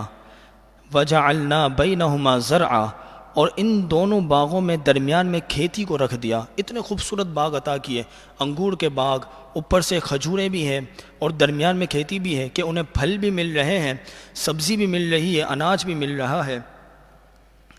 آگے فرمایا کلتا الجنتین آتت اکلہا، دونوں باغ خوب پھل لے کر آئے۔ ولم تظلم منہ شیئا، اور ان کے پھلنے میں کوئی کمی نہیں ہوئی، کچھ کمی نہیں ہوئی، کوئی نقصان نہ ہوا، پورے کے پورے وہ پھل لے کر آئے، اناج کی بھی انہوں نے کثرت دی۔ وفجرنا خلالہما نہرا، اور ہم نے ان میں سے ہر ایک کے درمیان نہر جاری کر دی، یعنی دو باغ بھی عطا کیے، اب باغوں میں نہر بھی جاری کر دی، نہروں نے ان باغوں کی خوبصورتی کو اور بڑھا دیا۔ وکان لہ ثمر، اور اس کے پاس اور بھی بکثرت پھل تھے، اور بھی بکثرت سامان تھا، سونا چاندی بھی اس کافر کے پاس بہت کچھ تھا۔ فقال لصاحبہ، اس نے اپنے مسلمان ساتھی کو بلایا اور اس سے کہا، وہو یحاورہ، تکبر کرتے ہوئے، غرور کرتے ہوئے، انا اکثر منک مالا، کہ میں تجھ سے زیادہ مالدار ہوں، واعز نفرا، اور افراد کے اعتبار سے بھی تجھ سے زیادہ طاقتور ہوں۔ اب اس کافر نے اپنے مسلمان ساتھی کو بلایا اور تکبر کیا، غرور کیا، اور کہا کہ میرے پاس تو مال بھی زیادہ ہے، تیرے پاس مال کم ہے، میرے پاس تو افراد کی قوت بھی زیادہ ہے کہ میرے پاس اولاد بھی زیادہ ہے اور نوکر چاکر بھی میرے پاس زیادہ ہے، تو ہر چیز میں مجھ سے کم ہے۔ یہاں سے مومن اور کافر کا فرق معلوم ہوا کہ کافر جو ہے وہ غرور و تکبر کرتا ہے، غرور و تکبر کرنا یہ کافروں کا شیوہ ہے، مسلمان مومن تو عاجزی و انکساری اختیار کرتا ہے۔ غرور کی تعریف کیا ہے؟ تکبر کی تعریف کیا ہے؟ تکبر کی تعریف یہ ہے کہ اپنے سے کسی کو کمتر جاننا، اپنے سے کسی کو حقیر سمجھنا، اپنے آپ کو بڑا سمجھنا اور سامنے والے کو کمتر سمجھنا۔ غرور و تکبر یہ ایسی بیماری ہے، بزرگان دین فرماتے ہیں کہ بعض بیماریاں تو وہ ہوتی ہے کہ جس سے بندے کی جان چلی جاتی ہے، لیکن غرور تکبر یہ ایسی بیماری ہے کہ بندے کا ایمان ہی چلے جاتا ہے، اس کی ساری نیکیاں ضائع ہو جاتی ہے۔ میں آپ کو چند مثالیں پیش کرتا ہوں، اس سے آپ اندازہ لگائیے کہ کیا ہمارے اندر تو وہ چیز نہیں، ہر بندہ خود غور کرے۔ غرور کی، تکبر کی ایک نشانی یہ ہے کہ بندہ جب کسی مجلس میں، کسی محفل میں جائے، کسی تقریب میں جائے تو اس کے دل میں یہ خیال ہو، اس کے دل میں یہ تمنا ہو کہ جیسے ہی میں انٹر ہوں لوگ میرے استقبال کے لیے کھڑے ہو جائیں، اگر کوئی اس کے استقبال کے لیے کھڑا نہ ہو تو اس سے برا لگے، تو یہ تکبر ہے، چونکہ اس نے لوگوں کو اپنے سے کمتر جانا، تبھی تو اس نے یہ تمنا کی کہ لوگ میرے استقبال کے لیے کھڑے ہو جائیں۔ اگر وہ کوئی بندہ کسی مجلس میں جائے، تقریب میں جائے، اس کے دل میں یہ خواہش ہو کہ میں لوگوں کو سلام میں پہل نہیں کروں گا بلکہ لوگ مجھے سلام میں پہل کریں، یہ بھی تکبر ہے، چونکہ وہ اپنے آپ کو بڑا مان رہا ہے، لوگوں کو کمتر سمجھ رہا ہے۔ حالانکہ غور کرنا چاہیے کہ یہ کائنات جن کے لیے بنائی گئی، یعنی ہمارے پیارے آقا صلی اللہ علیہ وسلم، آپ کی کیا شان، آپ کی کیا عادت کہ آپ سلام میں خود پہل کیا کرتے تھے، اگر بچہ بھی ہوتا تو آپ بچے کو بھی سلام میں پہل کیا کرتے تھے۔ غرور کی، تکبر کی ایک نشانی یہ کہ بندہ کسی مجلس میں جائے، تقریب میں جائے اور اس کا کوئی غریب رشتہ دار ہی اس کے پاس آ کے بیٹھ جائے تو اس کے دل میں آر محسوس ہو، وہ اپنے دل میں سوچے کہ یہ میرے پاس کہاں سے آ کے بیٹھ گیا، میرا اسٹینڈرڈ خراب ہو رہا ہے، یہ تکبر ہے، چونکہ وہ اپنے مسلمان بھائی کو حقیر جان رہا ہے۔ حالانکہ حضور علیہ الصلوۃ والسلام کی سیرت کا مطالعہ کیا جائے تو آپ تو سواری پر اپنے ساتھ غلاموں کو بھی سوار کر لیا کرتے تھے۔ روایتوں میں آتا ہے کہ شہزادہ رسول حضرت امام حسین رضی اللہ تعالیٰ عنہ ایک مرتبہ اپنی سواری پر جا رہے تھے، چند فقراء نے آپ کو روکا اور کہا کہ اے شہزادہ رسول حضرت امام حسین رضی اللہ تعالیٰ عنہ، کیا ہی اچھا ہو کہ آپ ہمارے ساتھ بیٹھ کر کھانا تناول فرمائیں۔ حضرت امام حسین رضی اللہ تعالیٰ عنہ اپنی سواری سے اترے اور ان کے ساتھ بیٹھ گئے۔ حضرت امام حسین نے ان سے فرمایا دیکھو یہ کھانا تو میں نہیں کھا سکتا کیونکہ یہ صدقے کا کھانا ہے اور صدقات ہم پر حرام ہے، لہٰذا میں تمہارے ساتھ بیٹھ ضرور جاتا ہوں۔ انہوں نے کھانا کیا، جب تک ان کا کھانا ختم نہ ہوا حضرت امام حسین رضی اللہ تعالیٰ ان کے ساتھ بیٹھے رہے۔ جب انہوں نے کھانا کھا لیا تو حضرت امام حسین رضی اللہ تعالیٰ عنہ نے ان سے فرمایا کہ کل میرے گھر پر تمہاری دعوت ہے، ہم ساتھ بیٹھ کر کھانا کھائیں گے۔ اگلے دن وہ حضرت امام حسین رضی اللہ تعالیٰ عنہ کے گھر گئے، حضرت امام حسین رضی اللہ تعالیٰ عنہ نے ان کے ساتھ بیٹھ کر کھانا تناول فرمایا۔ جنتی نوجوانوں کے سردار ہیں، لیکن عاجزی آپ دیکھیے۔ بنی اسرائیل کا ایک شخص تھا، اتنا نیک شخص تھا کہ جب وہ چلتا نا تو بادل کا ٹکڑا اس کے ساتھ چلا کرتا تھا، اتنا نیک شخص تھا۔ اور اسی دور کے اندر ایک گناہ گار شخص بھی تھا، اتنا گناہ گار شخص تھا کہ اس نے کوئی نیکی کا کام ہی نہیں کیا تھا، پوری زندگی اس نے گناہوں میں گزاری تھی۔ اس نے اس نیک شخص کو دیکھا، اس کے دل میں آیا کہ یار یہ کتنا نیک شخص ہے کہ جب یہ چلتا ہے تو بادل کا ٹکڑا اس کے ساتھ چلتا ہے، اور میں اتنا گناہ گار کہ میں نے کوئی نیک کام ہی نہیں کیا۔ اس نے سوچا کہ چلو میں ایک کام کرتا ہوں، اس نیک بندے کی صحبت اختیار کر لیتا ہوں، اس کی صحبت مجھے فائدہ دے گی اور میں بھی نیک اعمال کرنے لگ جاؤں گا۔ اب وہ گناہ گار شخص اس نیک بندے کے پاس بیٹھ گیا۔ نیک بندے نے جیسے ہی اس کو دیکھا اس نے کہا کہ تم میرے پاس کہاں سے آ کے بیٹھ گئے؟ تم تو اتنے گناہ گار ہو، میں اتنا نیک شخص ہوں، ساری زندگی میں نے نیکیاں کی ہے، ساری رات میں عبادت کرتا ہوں، سارا دن عبادت میں لگا رہتا ہوں، اور تم ساری رات سارا دن وہ گناہوں میں لگے رہتے ہو، تم میرے پاس کیوں بیٹھے ہو؟ جاؤ یہاں سے چلے جاؤ۔ اب کیا ہوتا ہے کہ جب وہ گناہ گار شخص اس نیک بندے کے پاس سے جا رہا ہوتا ہے تو وہ بادل کا ٹکڑا اس گناہ گار بندے کے ساتھ چلنے لگ جاتا ہے، اور اس وقت کے نبی کو یہ وحی کر دی جاتی ہے کہ اے نبی علیہ السلام ان دونوں سے آپ فرما دیجئے، جو گناہ گار ہے اس سے بھی فرما دیجئے کہ اللہ تبارک و تعالی نے تیرے سارے گناہوں کو مٹا دیا، اب تو اپنے اعمال دوبارہ شروع کر، نیکیاں کر۔ اور جو نیک شخص ہے اس سے بھی آپ فرما دیجئے کہ اللہ تبارک و تعالی نے تیرے سارے اعمال کو ضائع کر دیا، اب تو دوبارہ اپنے اعمال کر۔ تو دیکھیے غرور، تکبر یہ ایسی بیماری ہے کہ بندے کی نیکیاں چلی جاتی ہیں۔ اللہ تبارک و تعالی ہمیں غرور و تکبر سے محفوظ فرمائے۔ تو وہ کافر نے یہی کیا، اپنے مسلمان کے سامنے فخریہ انداز میں غرور و تکبر سے کہا کہ میرے پاس تو ہر چیز ہے، ہر چیز میں تو مجھ سے کمتر ہے۔ وَدَخَلَ جَنَّتَهُ، اور وہ اپنے باغ میں داخل ہوا، وَهُوَ ظَالِمٌ لِنَفْسِهِ، حالانکہ وہ اپنی جان پر ظلم کرنے والا تھا۔ بظاہر تو بہت خوش ہو رہا تھا، میرے پاس اتنے باغ ہیں، اتنی دولت ہے، لیکن وہ غرور و تکبر کر کے اپنی جان پر ظلم کرنے والا تھا۔ قَالَ، اس نے کہا، اب یہاں سے اس کی جاہلانہ باتوں کی ابتدا ہو رہی ہے۔ اس کافر نے کہا، ما اظن ان تبید ہذہ ابدا، میں گمان نہیں کرتا کہ یہ باغ کبھی تباہ ہوگا۔ وما اظن الساعۃ قائمۃ، اور میں گمان نہیں کرتا کہ قیامت کبھی واقع ہوگی۔ اس نے قیامت کا بھی انکار کیا اور وہ یہ سمجھا کہ یہ باغ ہمیشہ اسے فائدہ دیتا رہے گا اور یہ کبھی فنا نہیں ہوگا، کبھی تباہ نہیں ہوگا، اور قیامت بھی کبھی واقع نہیں ہوگی۔ وَلَئِن رُدِدتُّ إِلَىٰ رَبِّي لَأَجِدَنَّ خَيْرًا مِّنْهَا مُنْقَلَبًا، اس نے کہا اگر قیامت واقع ہو بھی گئی تو میرا رب مجھے اس باغ سے بہتر باغ عطا کرے گا۔ یہاں سے ایک اور فرق معلوم ہوا کہ برے کام کر کے وہ نیک انجام کی امید رکھنا یہ بھی کافروں کا طریقہ ہے کہ کام تو برے کرتا رہا، غرور کرتا رہا، شرک کرتا رہا اور اچھی امید لگائے بیٹھا تھا کہ میرا انجام اچھا ہوگا، اگر یہ باغ تباہ بھی ہو گیا تو مجھے اس سے بہتر باغ ملے گا۔ قال، اس مسلمان نے لہو اس سے کہا، صاحبہ اپنے ساتھی سے کہا، وہو یحاورہ اس کی تکبرانہ اور فخریہ باتوں کا جواب دیتے ہوئے، اکفرت بالذی، کیا تو اس ذات کے ساتھ کفر کرتا ہے، اس ذات کے ساتھ ناشکری کرتا ہے، خلقک من تراب، جس نے تجھے مٹی سے پیدا کیا، ثم من نطفہ، پھر تجھے نطفے سے پیدا کیا، ثم سواک رجلا، پھر تیرے اعضاء درست کر کے تجھے مرد بنایا۔ تو اس ذات کے ساتھ وہ شرک کرتا ہے کہ جس نے تجھے پیدا کیا، تجھے وہ قوت بخشی، طاقت بخشی، یہ نعمت تجھے عطا کی، تو اس کی ناشکری کرتا ہے، اس کے ساتھ دوسروں کو شریک ٹھہراتا ہے۔ لیکن هو اللہ ربی، لیکن وہ اللہ میرا رب ہے، ولا اشرک بربی احدا، اور میں اپنے رب کے ساتھ کسی ایک کو بھی شریک نہیں ٹھہراتا۔ تو شرک کرتا ہے، دوسروں کو شریک ٹھہراتا ہے، میں تو ایک خدا کو مانتا ہوں اور اس کے ساتھ کسی کو شریک نہیں ٹھہراتا۔ ولولا اذ دخلت جنتک قلت ما شاء اللہ، اس نے مزید کہا کہ ایسا کیوں نہ ہوا کہ جب تو باغ میں داخل ہوتا تو تو کہتا ہے کہ یہ وہ ہے جو اللہ نے چاہا، لا قوت الا باللہ، ساری قوت اللہ کی مدد سے ہے۔ ہونا تو یہ چاہیے تھا کہ جب تو باغ میں داخل ہوا تو یہ کہتا ہے یہ سب کچھ وہ ہے جو اللہ نے مجھے عطا کیا، لیکن تو نے تو تکبر کیا، تو نے تو غرور کیا۔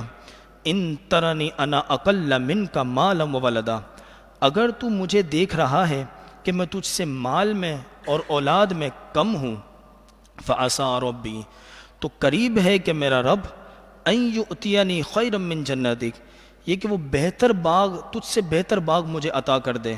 میں اگرچہ ابھی بظاہر تیرے سے کم ہوں، مال میں اولاد میں، میرے پاس باغ بھی نہیں ہے، تو قریب ہے کہ میرا رب تجھ سے بہتر باغ مجھے عطا فرما دے۔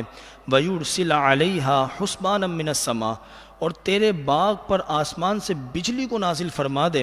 فَتُصْبِحَ صَعِيدًا زَلَقًا، تو یہ چٹیل میدان ہو کر رہ جائے۔ تو جس باغ پر غرور کر رہا ہے اور سمجھ رہا ہے کہ کبھی فنا نہ ہوگا، ہو سکتا ہے کہ یہ تیرے تکبر کی وجہ سے، ناشکری کی وجہ سے تیرے باغ پر اللہ تبارک و تعالیٰ آسمان سے بجلی کو نازل فرما دے اور تیرا باغ تباہ ہو کر رہ جائے۔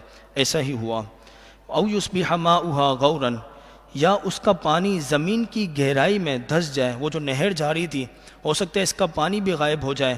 فلن تستطیع له طلبا، تو ہرگز اسے تلاش نہ کر سکے گا۔ پھر ایسا ہی ہوا۔ واحیط بثمرہ، کہ اس کے باغ کو گھیر لیا گیا۔ فاصبح یقلب کفیہ، تو وہ اپنی ہتھیلیوں کو ملتا رہا، علی ما انفق فیہا، اس پر جو اس نے خرچ کیا، جو باغ پر اس نے خرچ کیا تھا وہ باغ ایک جھٹکے میں سارا کے سارا تباہ ہو گیا، اور وہ اپنی ہتھیلیوں کو ملنے لگا۔ وہی خاویۃ علی عروشہا، اور وہ باغ اپنی چھتوں کے بل اوندہ گرا ہوا پڑا تھا، بالکل چٹیل میدان ہو گیا، پورا اس کا باغ ہی فنا ہو گیا۔ اب اسے اپنے مسلمان ساتھی کی باتیں یاد آنے لگیں۔ وَيَقُولُ، اور اس نے کہا، یا لیتنی، ہائے میرے لیے خرابی، لم اشرک بربی احدا، کہ میں اپنے رب کے ساتھ کسی کو شریک نہ ٹھہراتا، میں شرک نہ کرتا تو آج میرا حال یہ نہ ہوتا۔ ولم تکن لہ فئۃ، اور اس کے پاس کوئی جماعت نہ تھی، ینصرونہ من دون اللہ، کہ وہ اللہ کے مقابلے میں اس کی مدد کرتی۔ اللہ کے مقابلے میں کون کسی کی مدد کر سکتا ہے؟ اللہ سے کون مقابلہ کر سکتا ہے؟ جو مقابلہ کرنا بھی چاہے گا تو وہ ضرور ہلاک ہو جائے گا۔ وما کان منتصرا، اور وہ خود بھی بدلہ لینے کے قابل نہ تھا۔ ہنالک الولایۃ للہ الحق، یہاں معلوم ہوتا ہے کہ اختیارات سچے کے سچے اللہ کے پاس ہیں۔ ہوا خیر ثوابا، وہ سب سے بہتر ثواب دینے والا ہے، وہ خیر عقبا، اور سب سے اچھا انجام عطا فرمانے والا ہے۔ یہاں سے معلوم ہوتا ہے کہ اختیارات سارے کے سارے اللہ تبارک و تعالیٰ کے پاس ہیں۔ اگر وہ چاہے تو کسی بندے کو بہت کچھ عطا کر دے، اگر وہ ناشکری کرے، نافرمانیاں کرے، تو ایک جھٹکے میں اللہ تبارک و تعالیٰ ساری نعمتیں اس سے چھین سکتا ہے۔ اللہ تبارک و تعالیٰ سے دعا ہے کہ اللہ تبارک و تعالیٰ ہمیں اپنا شکر گزار بندہ بنائے۔ درود پاک پڑھ لیجیے۔ اللہم صلی علی سیدنا و مولانا معدن الجود والکرم وآلہ وصحبہ وبارک وسلم، صلاۃ و سلاما علیک یا سیدی یا مکی یا مدنی یا رسول اللہ۔ اب جو رکوع بیان ہو رہا ہے اس میں اللہ تبارک و تعالیٰ نے دنیا کی زندگی کی حقیقت کو مثال کے ذریعے بیان فرمایا ہے، اور اس رکوع کے اندر قیامت کے احوال کو، حساب کتاب کے احوال کو اللہ تبارک و تعالیٰ نے بیان فرمایا ہے۔ فرمایا وَاضْرِبْ لَهُمْ مَثَلَ الْحَيَاةِ الدُّنْيَا، اے محبوب آپ ان سے دنیا کی زندگی کی مثال کو بیان فرمائی ہے۔ کماء، جیسا کہ پانی، انزلناہ من السماء، ہم نے آسمان سے اس پانی کو نازل فرمایا، فاختلط بہ نبات الارض، تو اس کے سبب زمین کا سبزہ گھنا ہو کر نکلا، فاصبح حشیما، پھر وہ سوکھی گھاس بن گیا، تزروہ الرياح، جسے ہوائیں اڑاتی پھرتی ہے۔ دنیا کی مثال اللہ تبارک و تعالیٰ نے اس طرح بیان فرمائی کہ ایک بنجر زمین تھی، اللہ تبارک و تعالیٰ نے آسمان سے پانی نازل فرمایا تو وہ سرسبز و شاداب ہو گئی، اس سے اناج نکلنے لگے اور کھیتیاں نکلنے لگی۔ پھر وہ جو ہے ایک وقت ایسا آیا کہ وہ گھاس بن گئی اور ہواؤں میں اڑنے لگ گئی، بنجر زمین بن گئی۔ اسی طرح دنیا کی زندگی ہے کہ ابھی بڑی رنگین اور حسین و جمیل نظر آتی ہے، لیکن ایک وقت ایسا آئے گا کہ یہ دنیا کی زندگی سب ختم ہو جائے گی، ساری رنگینیاں یہ ختم ہو جائے گی، سب فنا ہو جائے گا۔ وَكَانَ اللَّهُ عَلَى كُلِّ شَيْءٍ مُقْتَدِرًا، اور اللہ تبارک و تعالیٰ اس چیز پر قادر ہے۔ المال والبنون، مال اور اولاد، زینت الحیات الدنیا، یہ دنیا کی زندگی کی رونقیں ہیں۔ مال اور اولاد کے ذریعے بندہ سکون حاصل کرتا ہے، چین حاصل کرتا ہے۔ والباقیات الصالحات، اور باقی رہنے والے نیک اعمال، خیر عند ربک، یہ بہتر ہے تیرے رب کے نزدیک، ثواباً، ثواب کے اعتبار سے، وخیر عملا، اور امید کے اعتبار سے بھی زیادہ اچھے ہیں۔ باقی رہنے والے نیک اعمال یہی آخرت میں فائدہ دیں گے، نماز، روزہ، اسی طرح درود پاک کی کثرت کرنا، لوگوں کے ساتھ اچھا سلوک کرنا، یہ نیک اعمال ہیں، آخرت میں فائدہ دیں گے۔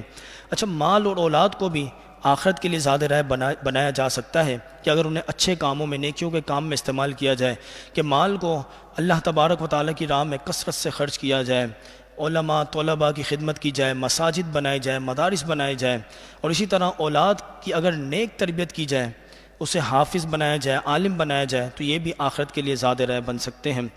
وَيَوْمَ نُسَيِّرُ الْجِبَالَ، اور یاد کرو جس دن ہم پہاڑوں کو چلائیں گے، وَتَرَى الْأَرْضَ بَارِزَةً، تو تم دیکھو گے زمین کو صاف کھلی ہوئی۔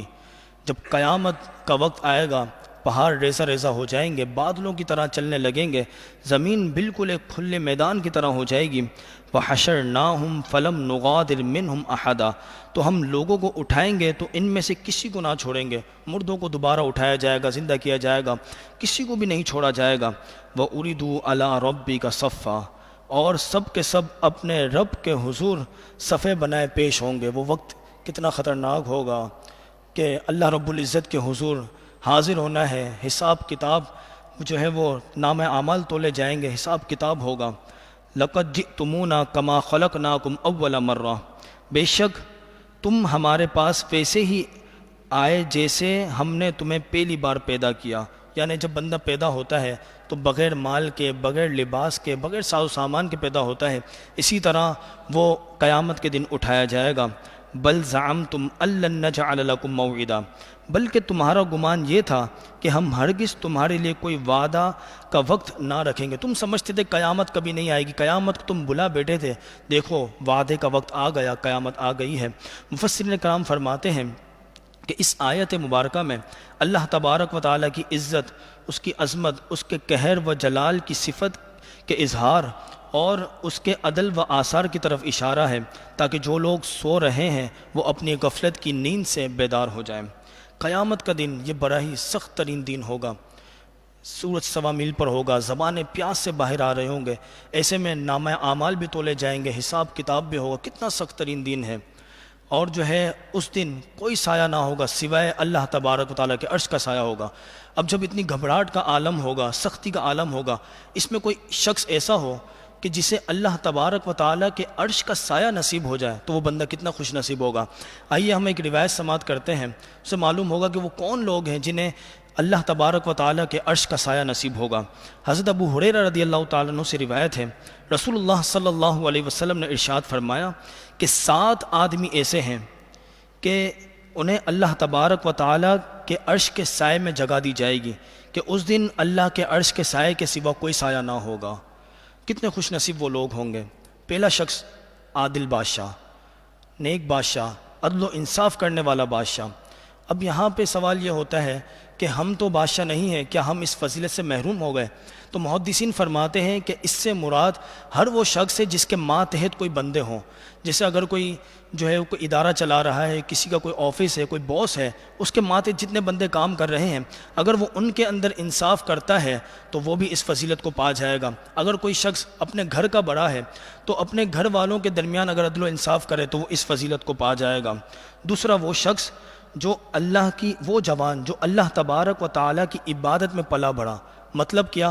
جیسے ہی بالغ ہوا اللہ کی عبادتیں کرتا رہا، جوانی میں بھی اللہ کی عبادت ہے، یہاں تک کہ بڑھاپا اسے آ گیا، اللہ تبارک و تعالیٰ کی عبادت کرتا رہا، تو ایسے شخص کو بھی اللہ تبارک و تعالیٰ اپنے عرش کے سائے میں جگہ دے گا۔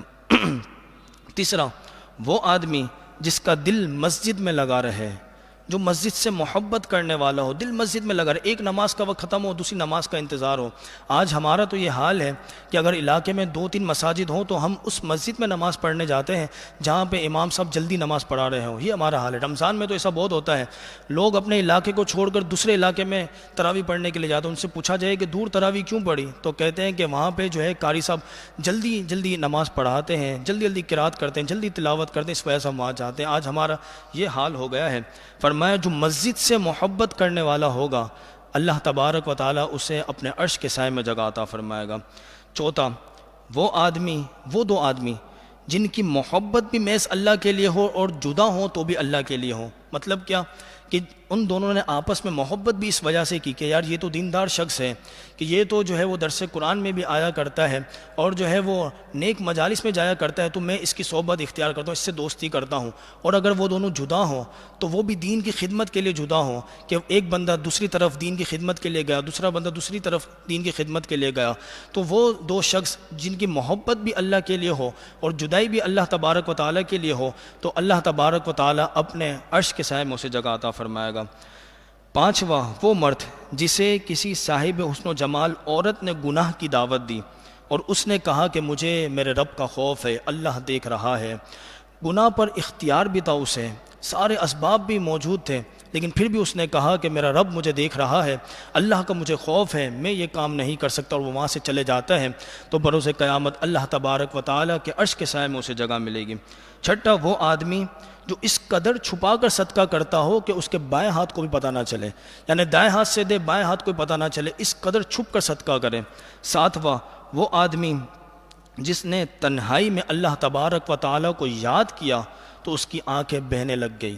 اللہ اکبر، اللہ تبارک و تعالیٰ کو یاد کر کے وہ خوب رونے لگا، تو ایسے شخص کو بھی اللہ تبارک و تعالیٰ بروز قیامت اپنے عرش کے سائے میں جگہ عطا فرمائے گا۔ اللہ تبارک و تعالیٰ سے دعا ہے کہ اللہ تبارک و تعالیٰ ہمیں ان لوگوں میں شامل فرمائے۔ آگے ارشاد فرمایا وَوُضِعَ الْكِتَابُ، اور نامہ اعمال رکھ دیے جائیں گے، کتاب رکھ دی جائے گی۔ فَتَرَى الْمُجْرِمِينَ، تو تم دیکھو گے مجرموں کو، مشفقین مما فیہ، کہ اس میں جو لکھا ہوگا اس سے ڈر رہے ہوں گے۔ وَيَقُولُونَ، اور وہ کہیں گے یا ویلتنا ما لِهَذَا الْكِتَابِ، ہائے ہمارے لیے خرابی کہ اس کتاب کو کیا ہو گیا ہے، لا یغادر صغیرۃ ولا کبیرۃ الا احصاها، کہ اس نے تو ہر چھوٹا بڑا گناہ گھیرا ہوا ہے، چھوٹے سے چھوٹا گناہ بھی اس کتاب میں موجود ہے، کوئی گناہ جو ہے وہ اس میں سے غائب نہیں ہے۔ یہاں سے معلوم ہوا، علماء فرماتے ہیں کہ صغیرہ گناہوں سے بھی بندے کو بچنا چاہیے، کہ صغیرہ گناہ کے سبب بھی بندہ مشکل میں پڑ سکتا ہے۔ وَوَجَدُوا مَا عَمِلُوا حَاضِرًا، اور لوگ اپنے نامہ اعمال کو اپنے سامنے پائیں گے۔ وَلَا يَظْلِمُ رَبُّكَ أَحَدًا، اور تمہارا رب کسی ایک پر بھی ظلم نہیں فرمائے گا۔ اللہ تبارک و تعالیٰ اگر کسی کو بلا حساب و کتاب بخش دے تو یہ اس کا فضل ہے، اس کا کرم ہے، اگر کسی کی پکڑ فرمائے تو یہ اللہ تبارک و تعالیٰ کا عدل ہے۔ اللہ تبارک و تعالیٰ کسی پر بھی ظلم نہیں فرماتا۔ درود پاک پڑھ لیجئے، اللہم صلی علی سیدنا۔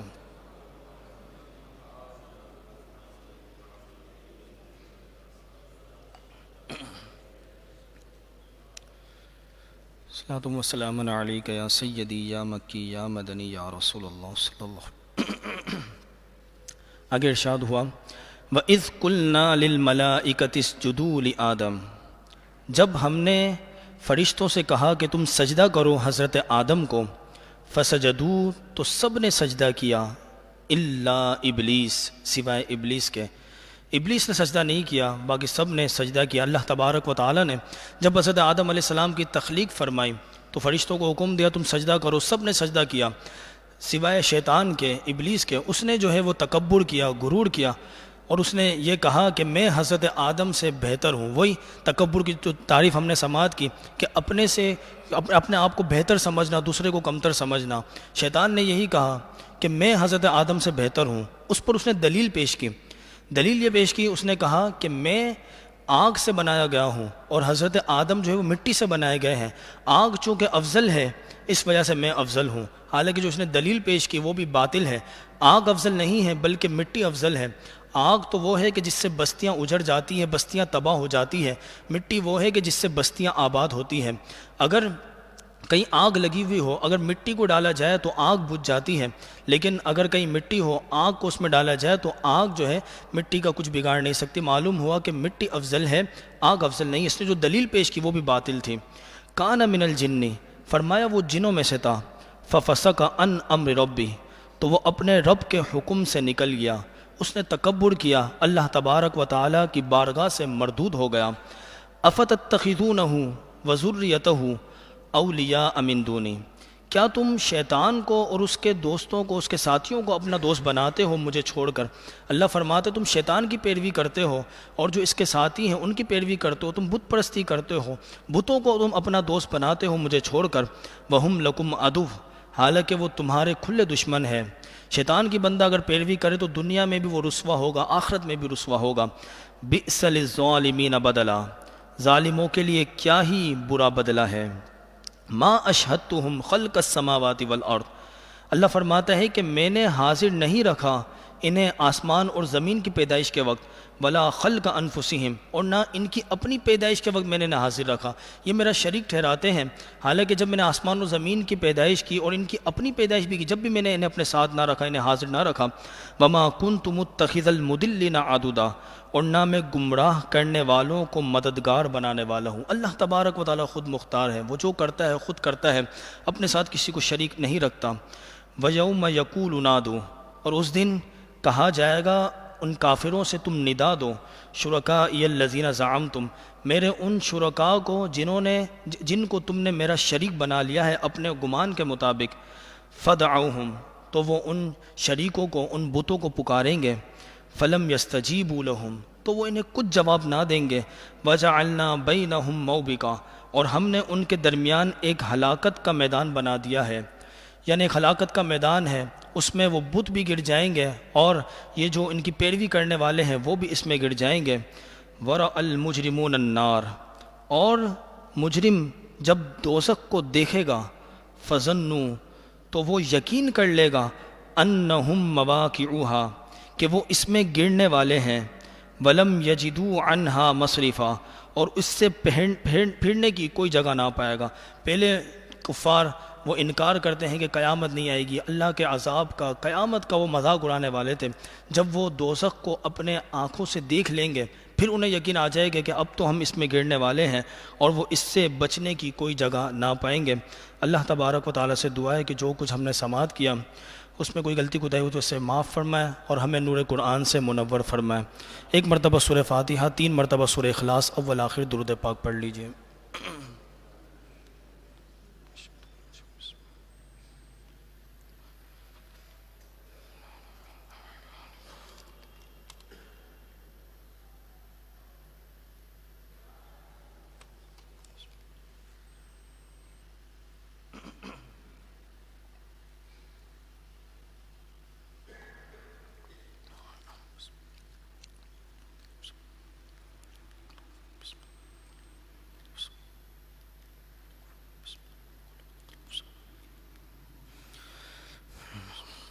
الحمد لله رب العالمين، والصلاة والسلام على سيد الأنبياء والمرسلين۔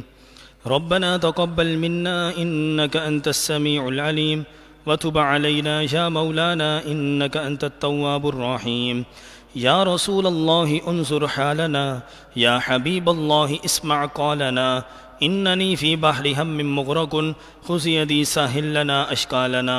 اللهم لا تدع لنا ذنبا إلا غفرته، ولا هما إلا فرجته، ولا دينا إلا قضيته، ولا مريدا إلا شفيته، ولا ميتا إلا رحمته، برحمتك وكرمك يا أجود الأجودين ويا أكرم الأكرمين۔ اللهم يا مقلب القلوب ثبت قلوبنا على دينك، اللهم يا مصرف القلوب صرف قلوبنا على طاعتك، یا ارحم الراحمین، یا ارحم الراحمین، یا ربنا یا ربنا یا ربنا۔ مالک و مولا، ہمارے تمام صغیرہ کبیرہ ظاہری پوشیدہ سابقہ موجودہ گناہوں کو معاف فرما، یا ارحم الراحمین، نیک اعمال کرنے کی توفیق عطا فرما، گناہوں سے نفرت عطا فرما، تیرے اور تیرے حبیب کی تعلیمات پر عمل پیرا ہونے کی توفیق عطا فرما، تیرے اور تیرے حبیب کی ناراضگی والے ہر اعمال سے بچنے کی توفیق عطا فرما، جھوٹ، غیبت، چغلی، بغض، عداوت، برے اخلاق سے ہم سب کو محفوظ فرما۔ یا ارحم الراحمین تقوی، پرہیزگاری، توکل، اخلاص اور یقین کامل کی نعمت عطا فرما۔ یا ارحم الراحمین ہمارے ظاہر سے بڑھ کر ہمارے باطن کو پاک فرما، برے تخیلات، برے تفکرات سے ہم سب کو محفوظ فرما۔ یا ارحم الراحمین محبوب علیہ الصلوۃ والسلام کی سچی پکی محبت عطا فرما، حضور علیہ الصلوۃ والسلام کی محبت میں جینا، حضور کی محبت میں مرنا نصیب فرما، اپنا سب کچھ حضور علیہ الصلوۃ والسلام پر قربان کرنے کا جذبہ عطا فرما۔ یا ارحم الراحمین سعادت کی زندگی، شہادت کی موت عطا فرما، جذبہ جہاد، شوق شہادت عطا فرما۔ یا ارحم الراحمین نفس و شیطان کے مکر و فریب سے ہم سب کو محفوظ فرما۔ یا ارحم الراحمین مالک و مولا جو کچھ پڑھا ہے اسے اپنی بارگاہ میں قبول و منظور فرما۔ یا ارحم الراحمین اس کا ثواب حضور علیہ الصلوۃ والسلام کی بارگاہ میں ہدیۃً، تحفۃً، عقیدۃً، نذرانۃً، محبتاً پیش کرتے ہیں، قبول و منظور فرما۔ آپ علیہ الصلوۃ والسلام کے وسیلے سے تمام صحابہ کرام، تمام تابعین، تبع تابعین کو پیش کرتے ہیں، قبول و منظور فرما۔ فاعل الخیرات، کاشف الکربات سیدنا حمزہ رضی اللہ تعالیٰ عنہ کو پیش کرتے ہیں، قبول و منظور فرما۔ آپ علیہ الصلوۃ والسلام کے والدین کریمین، طیبین، طاہرین کو پیش کرتے ہیں، قبول و منظور فرما۔ آپ علیہ الصلوۃ والسلام کی تمام ازواج مطہرات کو پیش کرتے ہیں، قبول و منظور فرما۔ آپ علیہ الصلوۃ والسلام کے تمام شہزادے، شہزادیاں، بالخصوص سیدہ، طیبہ، طاہرہ، عابدہ، ساجدہ، زاہدہ، سیدہ کائنات فاطمہ الزہرا رضی اللہ تعالیٰ عنہ کو پیش کرتے ہیں، قبول و منظور فرما۔ امام حسن مجتبیٰ، امام حسین رضی اللہ تعالیٰ عنہما کو پیش کرتے ہیں، قبول و منظور فرما۔ شہداء احد و بدر و حنین و کربلا کو پیش کرتے ہیں، قبول و منظور فرما۔ امام زین العابدین، امام باقر، امام جعفر صادق، امام موسیٰ کاظم، امام علی رضا، امام تقی، امام نقی، امام حسن عسکری رضوان اللہ تعالیٰ علیہ مجمعین کو پیش کرتے ہیں، قبول و منظور فرما۔ بالخصوص پیروں کے پیر، دستگیر، روشن ضمیر، تیری عطاؤں سے ہماری لاج رکھنے والے، ہمیں ٹھوکروں سے بچانے والے حضور غوث پاک رضی اللہ تعالیٰ عنہ کی بارگاہ میں پیش کرتے ہیں، قبول و منظور فرما۔ یا ارحم الراحمین حضور غوث پاک کے وسیلے سے تمام اولیاء کرام شرقاً، غرباً، شمالاً، جنوباً جو آرام فرمائے سب کو پیش کرتے ہیں، قبول و منظور فرما۔ بالخصوص آج کے دن کا عرس مبارک ہے، حضرت شیخ سعدی شیرازی علیہ رحمہ، حضرت ابو القاسم بغدادی علیہ رحمہ، حضرت عبد الرحمن شاہ بابا علیہ رحمہ کو پیش کرتے ہیں، قبول و منظور فرما۔ یا ارحم الراحمین، یا ارحم الراحمین جو بیمار ہیں سب کو صحت یابی، تندرستی عطا فرما۔ یا ارحم الراحمین حضور غوث پاک کا واسطہ ہمارے والدین کو صحت یابی عطا فرما۔ یا ارحم الراحمین جن کے لیے دعا کا کہا گیا، محمد علی بیمار ہیں، یا ارحم الراحمین حضور غوث پاک کے صدقے انہیں صحت یابی، تندرستی عطا فرما۔ یا ارحم الراحمین، یا ارحم الراحمین مالک مولا حضور غوث پاک کے وسیلے سے تمام اولیاء کرام کو اس کا ثواب پیش کرتے ہیں، قبول و منظور فرما۔ قطب عالم شاہ بخاری، سخی عبد الوہاب شاہ جیلانی، فاضل شاہ بابا، نوری شاہ بابا، کوثر شاہ بابا، دولہ شاہ سبزواری علیہ رحمہ کو پیش کرتے ہیں، قبول و منظور فرما۔ یا ارحم الراحمین اس کا ثواب تمام علماء مشائخ کو پیش کرتے ہیں، قبول و منظور فرما۔ اعلی حضرت کے خلفاء، اعلی حضرت کے شہزادگان، اعلی حضرت کے پیر خانے کے جو بزرگان دین ہیں، اعلی حضرت کے پیر و مرشد سید شاہ آل رسول ماہروی علیہ رحمہ کو پیش کرتے ہیں، قبول و منظور فرما۔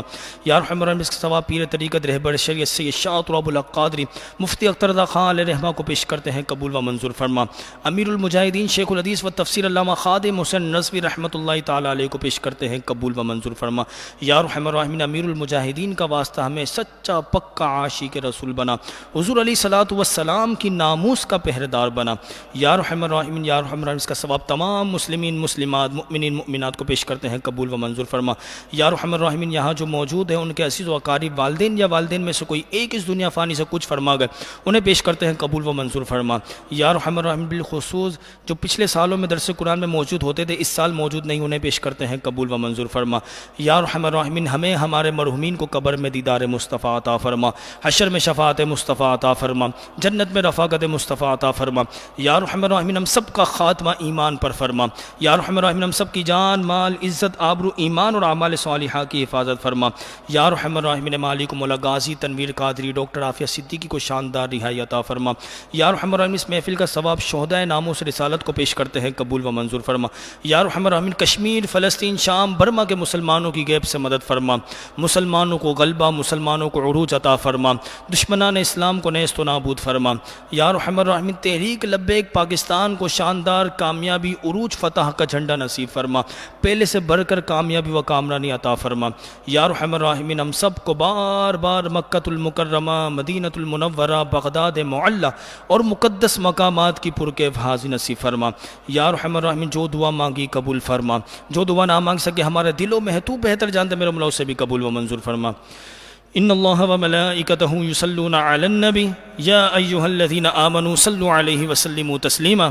اللہم صل علی سیدنا و مولانا محمد معدن الجود والکرم و آلہ و صحبہ وبارک وسلم صلاۃ و سلاما علیک یا سیدی یا رسول اللہ۔ سبحان ربک رب العزت عما یصفون وسلام علی المرسلین والحمد للہ رب العالمین، بالحق لا الہ الا اللہ محمد رسول اللہ۔